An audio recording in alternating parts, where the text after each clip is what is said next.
Maintenant, on va voir comment faire pour utiliser des conditions. Une condition, c'est quand on a envie que le programme il s'exécute seulement dans certains cas. Par exemple, on va dire que la température extérieure est de 20 degrés. Donc j'ai une variable qui s'appelle température et dedans j'ai mis la valeur 20. Je voudrais qu'il affiche il fait chaud, mais seulement si la température est supérieure à 18 degrés. Si jamais je mets température 10, je voudrais pas qu'il affiche il fait chaud. Pour ça, je peux utiliser un petit mot-clé qui est if, et juste après if, je mets la condition.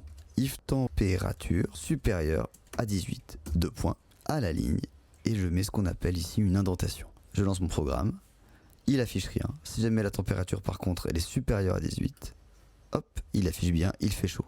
Donc la manière d'utiliser une condition, on met if, ensuite on met la condition à respecter, température supérieure à 18 là, les deux points, à la ligne, et là on va mettre une indentation, tout ce qu'il y a dans l'indentation. Donc l'indentation c'est le décalage du code là, sur le côté à droite, il y a 4 espaces. Quand le code est décalé, il sait qu'il doit le réaliser seulement si la condition elle est vérifiée. Et si jamais c'est pas vérifié, et ben je peux mettre un sinon. En programmation en Python, le sinon il s'écrit else, deux points, print, il fait froid. On va pas être très original. Donc là il écrit il fait chaud, et si jamais la température elle était de 10 degrés, il met il fait froid. Voilà.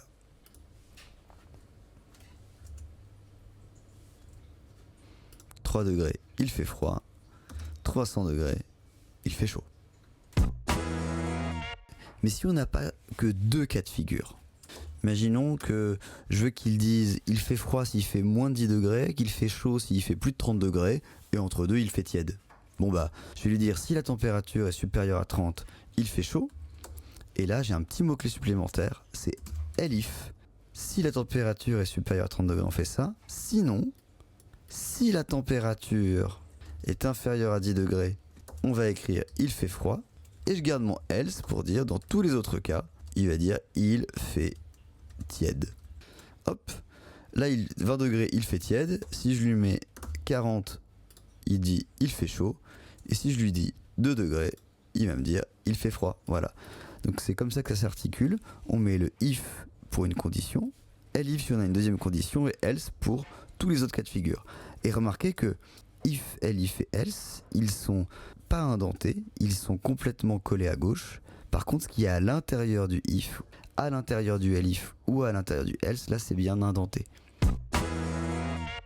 Si jamais on oublie d'indenter quelque chose, il mettra une erreur d'indentation. Il nous dit il y a une erreur d'indentation ligne 8 ici, c'est mal indenté. Hop, je rajoute une tabulation.